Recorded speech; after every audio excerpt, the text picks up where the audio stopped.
Buenas, yo soy el profesor Nicolás Fernández Bravo y conmigo vamos a ver la segunda parte de la clase que diera inicio la profesora Eva Lamborghini. Espero que estén aprovechando las clases y las lecturas previas, las cuales son centrales para poder avanzar. Hoy nos vamos a adentrar en aspectos un poco más complejos de los procesos de la llamada revisibilización de la población de descendencia africana en la Argentina. Mientras que la sección presentada recién se puso énfasis en los procesos de movilización política y cultural de los afrodescendientes y la problemática de las categorías censales en los ámbitos mayormente urbanos, en esta sección le vamos a prestar atención a cómo las personas de descendencia africana problematizan la revisibilización en otras partes del país, más específicamente en los contextos rurales del norte de la República Argentina. Nos vamos a detener en algunos apartados del texto de lectura obligatoria, pero es muy importante que puedan leer los otros textos, que son El regreso del Cabecita Negra y La Episteme Nacional recubre las relaciones coloniales, de José Luis Grosso. Antes de continuar, verán que hemos usado conceptos cercanos, pero no exactamente iguales a los que utilizaron antes. También he puesto en suspenso algunas palabras, y esto tiene una explicación. Como recordarán, la categoría afrodescendiente se produjo en un contexto muy particular. Sin embargo, es una categoría que no significa lo mismo para todas las personas de descendencia africana que conocen ese término. Algunos intelectuales negros con una larga trayectoria, como Boubacar Traoré o Federico Pita, se han mostrado escépticos a la idea de la visibilización, como si visibilizar personas en sí mismo trajera algún tipo de respuesta a las reivindicaciones y a las demandas. También le vamos a prestar atención a un aspecto particular de las historias de las personas de descendencia africana, que es el trabajo. ¿Acaso sea el mundo del trabajo donde aún hoy es posible encontrar algunas de las formas de racismo más manifiestas? Si pensamos que el origen mismo de la trata negrera estuvo relacionado con someter a la población africana a condiciones de trabajo esclavizantes, el locus clásicos del racismo deberían ser las relaciones laborales. Sin embargo, no es fácil comprender cómo se ha desarrollado esto a lo largo del tiempo y cuál es su relación con el presente. Todo esto para afirmar que tanto afrodescendientes como revisibilización, que son los dos conceptos estructurantes de esta clase, necesitan ser sometidos a debate, y de eso se trata esta parte.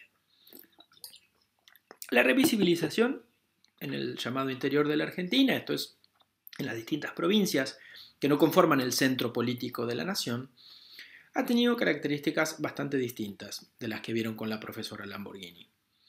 En muchas provincias hay personas y grupos de afrodescendientes organizados, algunos de ellos con una riquísima trayectoria, como es el caso de la Casa de la Cultura Indo-Afroamericana de Santa Fe, liderada por Lucía Molina y en su momento también por Mario Luis López, quien falleció. Aquí tenemos un libro de ellos que es muy interesante. También hay otros más recientes, como los que nuclean a la Mesa Afro Córdoba, y hay agrupaciones en Misiones y en Salta. Casi todas están relacionadas, nucleadas, en torno a una red federal que se conformó hace no tanto tiempo, en el 2012, o si no me equivoco. Como les comentaba, vamos a focalizar en un proceso de todos estos, de revisibilización, que permite explicar mucho más que sus particularidades específicas. A mi juicio, este proceso que analizaremos constituye una forma privilegiada de comprender las relaciones de clase y raza en la conformación de la sociedad nacional. Lo primero que vamos a hacer es un viaje, que es una de las características de la etnografía clásica, cuando los antropólogos embarcaban hacia lejanas islas donde había sociedades muy distintas a las que ellos conocían. Viajaremos en el espacio y en el tiempo, pero de modo virtual, a la provincia de Santiago del Estero. Se trata de una provincia fascinante para comprender la historia de la Argentina. Una colega antropóloga llamada Claudia Briones desarrolló un concepto que permite comprender el porqué de este recorte geográfico. Briones dice que en países como la Argentina, las provincias son formaciones provinciales de alteridad. Es decir, que si bien todas las personas que habitan el país lo hacen en Argentina, las realidades de cada provincia pueden ser muy pero muy distintas, alternas a la formación dominante. Tal podría ser el caso de Santiago del Estero.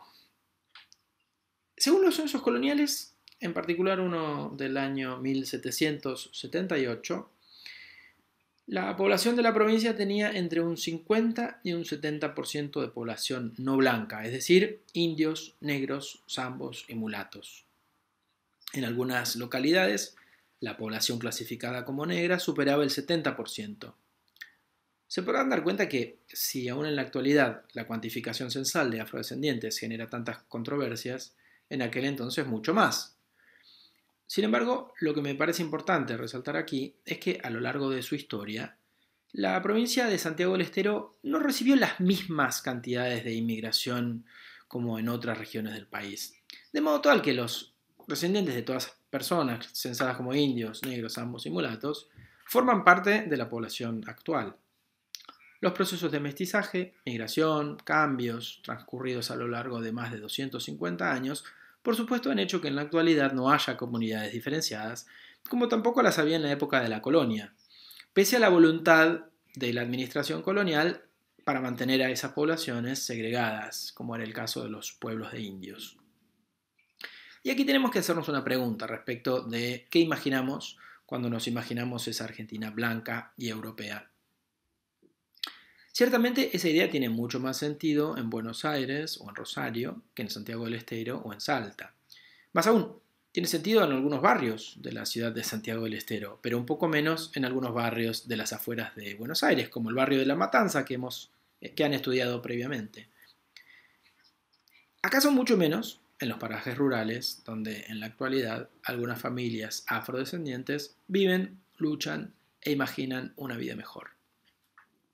Tratemos de situarnos entonces en una formación provincial de alteridad que cuenta con una de las más altas tasas de población rural en un país con una de las más altas tasas de urbanización de las Américas. Esto quiere decir que, a diferencia del imaginario construido en torno a una Argentina blanca y europea, existe otro imaginario que se podría caracterizar por lo opuesto. Sobre esta polaridad se fue construyendo la misma idea de argentinidad, y es posible destacar que esa polaridad no solo se encuentra vigente bajo muchas formas sociales, culturales, políticas, económicas, sino que tiene referentes empíricos muy concretos. Cuando nos aproximamos etnográficamente a ese mundo rural, encontramos que muchas personas han experimentado a lo largo de sus vidas formas de discriminación racial que les hacen recordar de qué lado de la polaridad se encuentran. En este sentido, tiene mucha importancia aproximarnos al mundo del trabajo, porque aunque es difícil reconstruir memorias olvidadas de los ancestros africanos o indígenas de hace más de 250 años, yo de hecho sé poco de mis tatarabuelos, no es difícil imaginar de qué trabajaban o cómo vivían. Entre los siglos XIX y XX, la economía argentina atravesó grandes cambios. De ser una economía colonial, pasó a ser una potencia agrícola, que demandó una enorme cantidad de fuerza de trabajo, por ejemplo, para la tala de los quebrachos, que formaron los durmientes de los ferrocarriles. Acá tenemos un fragmento de un quebracho, por acá pasaba el tren en una época. Este es un quebracho santiagueño, posiblemente talado por santiagueños. También los ingenios azucareros demandaron que la población campesina se desplazara a esas locaciones para trabajar estacionalmente, para luego volver a sus actividades. Las condiciones cuasi esclavistas de esos trabajos fueron registradas en un libro muy importante, escrito por un médico, llamado el libro El estado de las clases obreras en la Argentina, escrito en 1904. Una cantidad significativa de esos trabajadores explotados eran precisamente los hijos o los descendientes de aquellos indios negros, ambos y mulatos, clasificados como tales en los censos coloniales. Solo que, como vieron, desde fines del siglo XIX, el Estado Nacional dejó de utilizar esos criterios para clasificar a su población. Hacia mediados del siglo XX, los cambios en la estructura productiva hicieron que esa demanda de la fuerza de trabajo mermara y ya no fueran necesarios esos trabajadores. Ante la falta de oportunidades y ante las crecientes expectativas que se generaban en las ciudades, muchos de esos comenzaron a migrar. Claro que al llegar a las ciudades, y recordemos que en esa zona de contacto de la polaridad encontramos una clave para comprender la historia de la Argentina, su color de piel incomodó a las élites porteñas, quienes entendieron que esas poblaciones no eran parte del ideal de la argentinidad que ellos querían construir. Es precisamente en ese contexto cuando, informalmente, surge una categoría que, a diferencia de afrodescendiente, no fue consensuada por los descendientes de africanos, sino que fue gestada por el poder, por los descendientes de europeos, el cabecita negra. ¿Qué es esto del cabecita negra? El cabecita negra, en realidad, es el nombre popular que se le asigna a un pájaro del monte, cuya cabeza evidentemente es de color negro y migra estacionalmente. Lo que nos interesa es que, además se trata de una manera de nombrar despectivamente a los migrantes internos empobrecidos que fueron poblando las ciudades y puntualmente la ciudad de Buenos Aires aproximadamente a partir de los años 1940-1950. Como podrán imaginar, cabecita negra no es una categoría censal, aunque sí es una categoría política, una categoría nativa del racismo. Su uso fue muy extendido y si bien en la actualidad se escucha un poco menos, no es infrecuente y casi todas las personas en la Argentina pueden entender su significado específico, el cual resulta un poco difuso fuera del contexto argentino. Lo curioso de esta categoría es que incluso cuando en su propia enunciación está presente lo racial, lo negro, su principal interpretación ha sido desde la clase social o desde la pertenencia político-partidaria. En el sentido común, los cabecitas negras son, por sobre todo, trabajadores pobres del interior del país que se desplazaron de su lugar de origen y muchas veces han regresado también. Sin embargo, lo paradójicamente invisible en esta categoría es su dimensión étnico-racial. En un libro fantástico, escrito por el antropólogo Hugo Ratier a principios de la década de 1970, llamado precisamente El cabecita negra, el autor analiza esta categoría y explica muy bien su genealogía, su relación con la política, con el trabajo. Y si bien Ratier apenas menciona la relación entre la categoría y los descendientes de africanos, las personas, deja muy en claro que en el interior del país la idea de una Argentina blanca y europea es por lo menos muy discutible. Por el contrario, lo que podemos encontrar a lo largo de la historia moderna es la persistencia tácita de indios, negros, zambos y mulatos en esa memoria olvidada. Ahora sí, para llegar al presente, quisiera detenerme en cómo algunas personas en Santiago del Estero comenzaron a pensar la relación con sus ancestros de origen africano. Podríamos incluso decir cómo los cabecitas negras, entre comillas, comenzaron a identificarse como afrodescendientes. En el texto de lectura complementaria hay algunos aportes etnográficos de este proceso y aquí voy a resaltar algunos pocos. Unos años antes de la realización del Censo Nacional de Población del año 2010, los movimientos de revisibilización que analizó Eva Lamborghini habían logrado que se incluyera la pregunta sobre población afrodescendiente, pero no estaba muy en claro qué sucedería en las distintas provincias argentinas. En este contexto, poco tiempo antes del censo, algunas personas campesinas del interior de Santiago del Estero, también de otras provincias, establecieron relaciones con funcionarios públicos provinciales, periodistas, investigadores, dando a conocer historias, mitos, leyendas de sus ancestros africanos.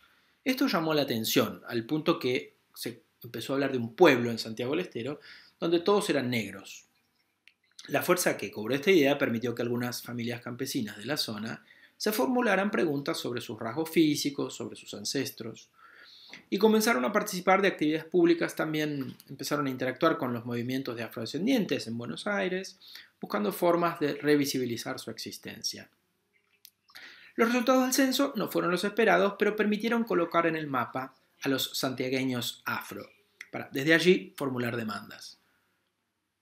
Sin embargo, sucedió que aquello que los santiagueños afro querían no era exactamente lo mismo que buscaban los porteños afro. Mientras que las actividades de sensibilización cultural y política habían sido centrales para plantear la revisibilización en Buenos Aires, en Santiago del Estero resultaban mucho más acuciantes problemas tales como la escasez de trabajo, sobre todo trabajo digno, el estado de los caminos o la falta de agua. De modo tal que la misma forma de la revisibilización tomó un sentido un poco diferente. Eva Dominga Suárez vive en la localidad de La Guanaca, en el interior, en la provincia de Santiago del Estero, y trabajó como empleada doméstica por varios años en Buenos Aires y después regresó a Santiago del Estero, a su paraje. En la actualidad parte de su familia trabaja en la cosecha estacional del limón. Y vamos a ver ahora un pequeño video que refleja parte de sus observaciones sobre lo que significa vivir en el interior de la Argentina. A ver, Contame algo del camino, Eva.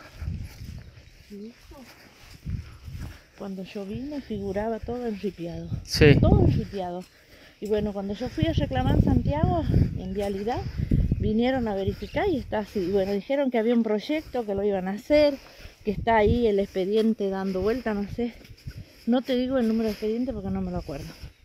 ¿Pero será que van a arreglar este camino en un momento? Ay, ya sé cuántos años que estoy acá. Yo 14, 15 años que vine de Buenos Aires y estamos ahí. Es una cosa que no es nada, pero a veces llueve, ponele 10 días, 15 días y estamos aislados. ¿Y si alguien tiene un problema de salud? No podés salir, te morís. O lo sacás en un tractor o a UPA, pero no.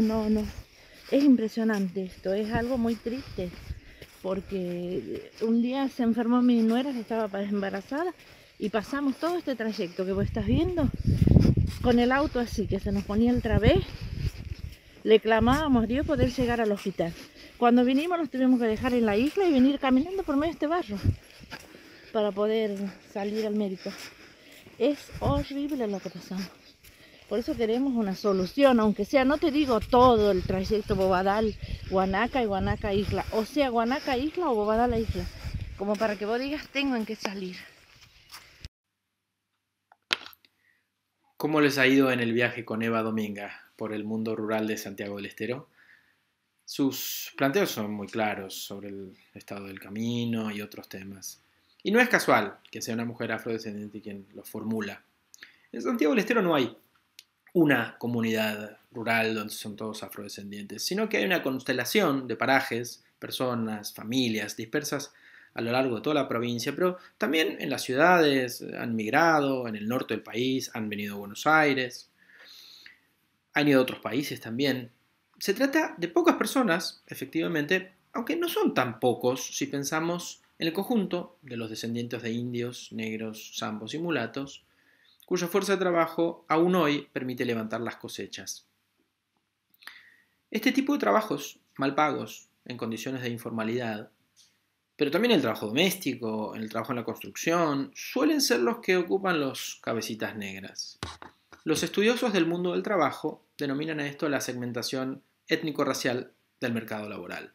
Es decir, como la oferta y la demanda de puestos de trabajo termina por asignar los peores puestos a personas que no son lo suficientemente blancas, para recordar una idea de Alejandro Frigerio. La misma Organización Internacional del Trabajo ha señalado que estas ocupaciones presentan indicadores de trabajo forzoso, también conocido como esclavitud moderna. Comprenderán lo escalofriante de esta relación en el tiempo. Es un problema que la agrupación Identidad Marrón entiende como la racialización del trabajo precario. Esta agrupación recoge críticamente el legado de los cabecitas negras, quienes, lejos de haber sido invisibilizados, fueron antes bien marginados a lugares que no favorecieron su movilidad social, poniendo en claro la relación entre pobreza o clase y color de piel o raza. De allí que el trabajo sea un ámbito privilegiado para interpretar el presente de los descendientes de personas esclavizadas y el futuro de los afrodescendientes, en todo el mundo. Para finalizar, me gustaría enfatizar en lo complejo que son estos procesos de revisibilización, pues se trata de situaciones en las que las personas luchan contra adversidades acumuladas a lo largo de siglos. Las formas actuales de organización están permitiendo que comprendamos mejor cuál es el punto de vista de estas personas y qué significa para ellos ser afrodescendiente. La reciente visita del Grupo de Trabajo de Expertos de las Naciones Unidas sobre afrodescendientes a la provincia de Santiago del Estero, en el marco del diseño internacional para los afrodescendientes, fue una oportunidad interesante donde los santiagueños afro pudieron plantear, a su modo, las reparaciones históricas que se buscan con la revisibilización. Desde ya, este proceso es emergente y genera muchas preguntas. Espero que les sea de utilidad para comprender mejor el mosaico de identidades que es la Argentina y que también puedan enriquecer sus miradas y responder a la pregunta que hace parte de la evaluación de esta clase. Muchas gracias y a disposición para lo que necesiten. Hasta luego.